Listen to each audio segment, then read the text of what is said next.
it's Nessie and how are you guys? Di karantina gimana kabarnya? Semoga masih semangat. Aku tahu kita semua bosan. Tapi guys, sebagai warga negara, kita ini punya hak. Dan kita boleh memperjuangkan hak-hak kita ketika kita sudah menjadi warga negara yang baik. Dan yakinlah bahwa arahan pemerintah untuk semua orang stay di rumah, work from home, study from home, kerja dari rumah, sekolah dari rumah, itu untuk kebaikan kita semua. Kemarin ada ilustrasi yang bagus tuh yang menggunakan korek api. Dimana kalau kita social distancing, kita nyetop penyebaran virusnya at least di kita. Bayangin kalau kita serumah semuanya nggak ada yang keluar, itu aja udah ngurangin kesempatannya corona untuk nyebar lebih jauh lagi. Ya kan, I know kita semua bosan, kita semua nggak sabar buat nongkrong lagi di cafe, nge-mall lagi, nonton di bioskop. Tapi untuk sekarang, jalan yang terbaik memang untuk hashtag di rumah aja. Well, karena aku tahu banyak dari kalian yang bosan dan kebanyakan dari kalian suka neror, I hope.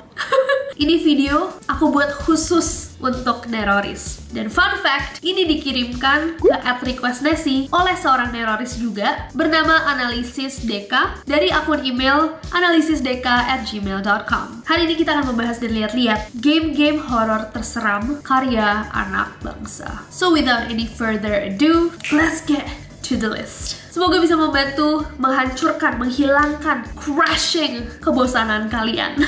Oke guys, kita akan mulai dengan sebuah studio. Ini studio yang bernama Digital Happiness Studio. Studio yang di bawah perusahaan terdaftar PT Digital Semantika Indonesia. Digital Happiness Studio ini adalah sebuah studio game making, perusahaan hiburan video game yang berbasis di Bandung, Jawa Barat, Indonesia. Studio ini didirikan tahun 2013 silam dan mereka merupakan pengembang video game Indonesia pertama yang berhasil melakukan crowdfunding internasional untuk game mereka Dread Out. Dan Dread Out menjadi game video horor Indonesia pertama yang melampaui 1 juta unduhan di semua platform. Wow! Oh ya, aku ingat Dread Out ini juga pernah dimainin sama PewDiePie. Itu zaman dulu banget. Aku ingat PewDiePie nggak sebesar sekarang, pastinya. Dan Digital Happiness Studio ini sudah merilis Dread Out 2014. Yang pertama ini tentang sekelompok siswa SMA yang tersesat ketika mereka lagi liburan di Indonesia. Dan mereka nemuin ada kota tua yang sepi. Dan salah satu siswanya Linda Belinda. Aku ingat PewDiePie bilangnya Linda Belinda or something like that. That was really funny.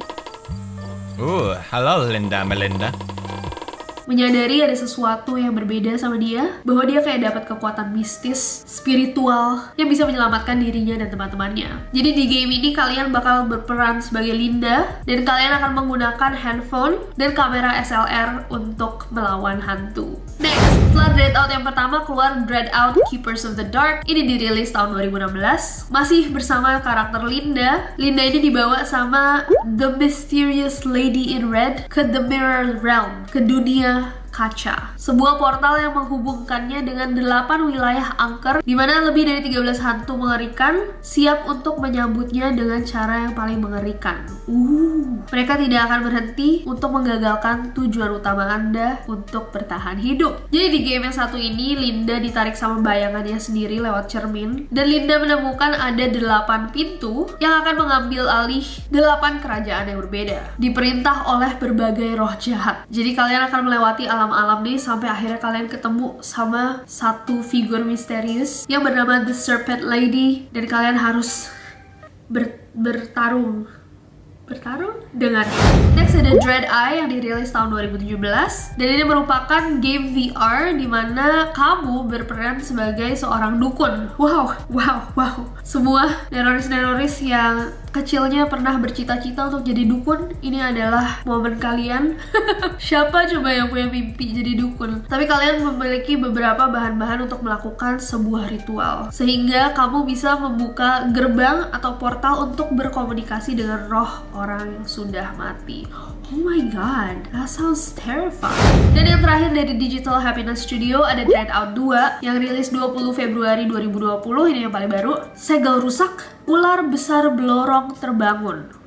Jadi kalian sekali lagi akan bertemu dengan Linda untuk mencari jawaban, penebusan, dan penerimaan terhadap perannya dalam menghentikan ancaman terbesar umat manusia. Wow. Nah, tapi Dread Out yang kedua ini kalian akan menjadi orang ketiga, bukan dalam hubungan orang lain, tapi Kayaknya kayak third person gitu ya. Wah, aku jadi penasaran. Tapi kalian bisa menyelamatkan Dread sekali lagi. Oke.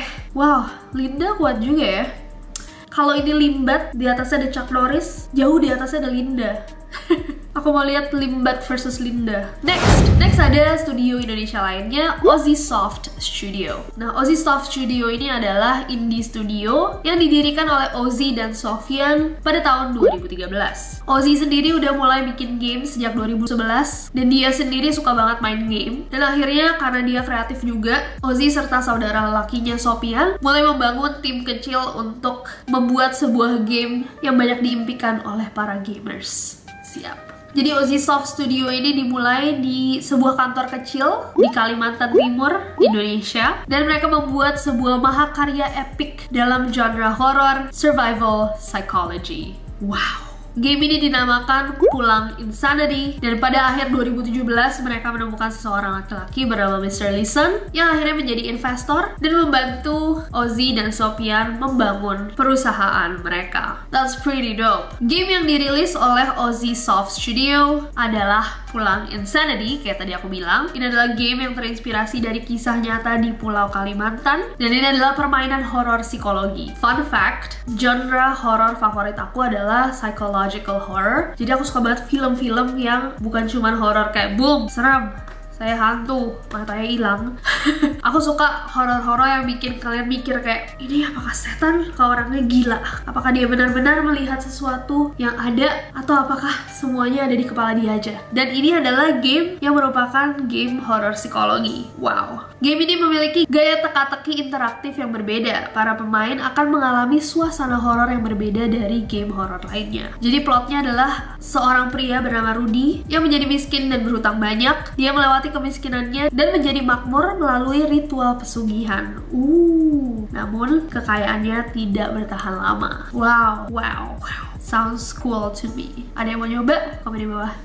Next ada Storytale Studio. Storytale Studio ini adalah studio game indie yang sekali lagi berlokasi di kota Bandung. Proyeknya dimulai di tahun 2016 dan studio satu ini memang tidak memiliki modal yang banyak. Mereka bekerja di kafe-kafe, mencoba mendapatkan wifi gratis katanya. Tapi itu nggak menyetop mereka untuk berkreasi membuat game mereka. Game yang dikeluarkan oleh studio yang satu ini adalah The White Lady yang dirilis pada 28 Desember tahun 2018. Dan di dalam game ini kalian akan bermain sebagai Jaka Sunaria, seorang perantau yang belajar di Jakarta. Tapi beberapa kejadian tragis terjadi di kota kelahirannya dan menyebabkan saudara perempuannya kehilangan bayinya dan tiba-tiba meninggal secara misterius. Setahun setelah Dandan meninggal, orang tua Jaka ingin bertemu dengannya. Akan tetapi secara tragis, mobil mereka tabrakan dan tidak ada korban yang selamat. Maka dari itu Jaka harus pulang ke kota asalnya dan menjual rumahnya yang sudah tidak lagi digunakan. Akankah Jaka berhasil menjual rumahnya setelah semua insiden itu? Tergantung kalian.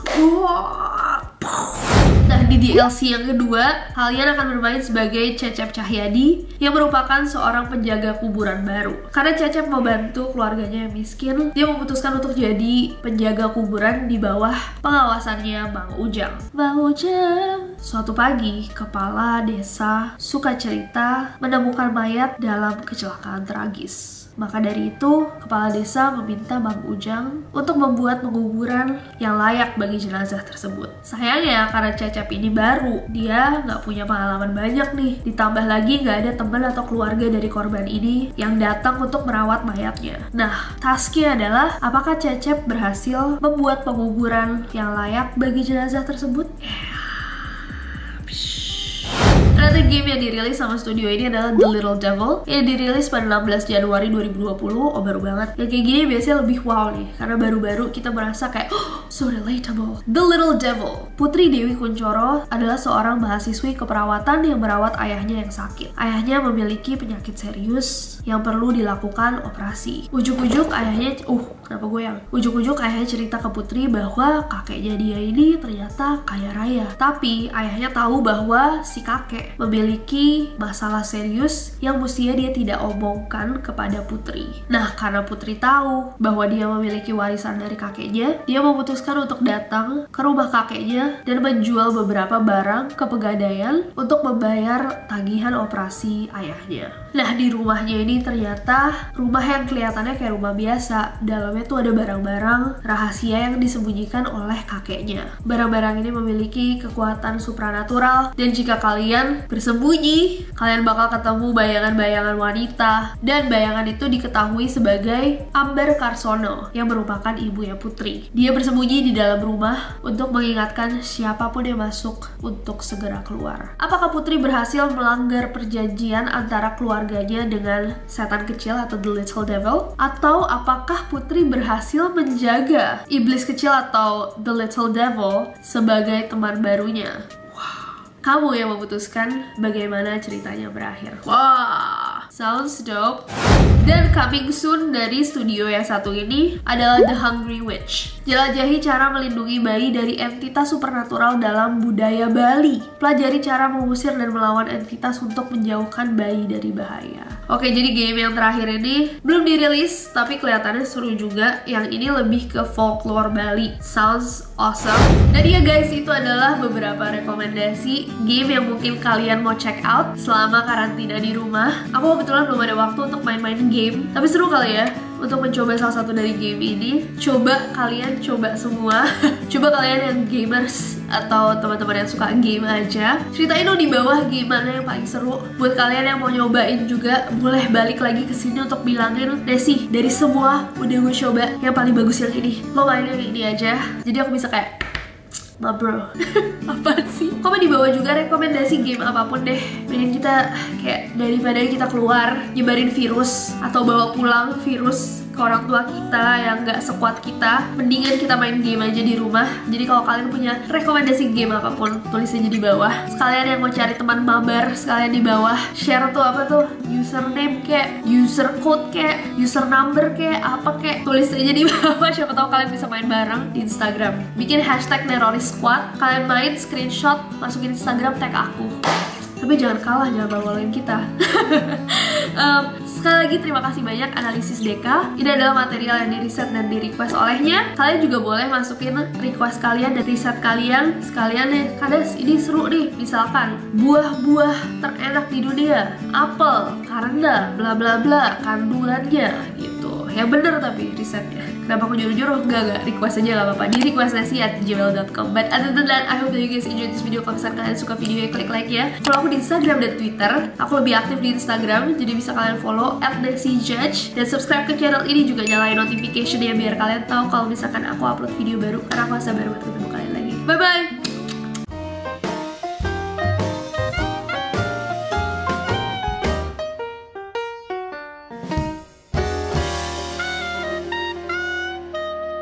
Yang tersesat dari perjalanan liburan mereka akan ke Jaka setelah semua isi dia memutuskan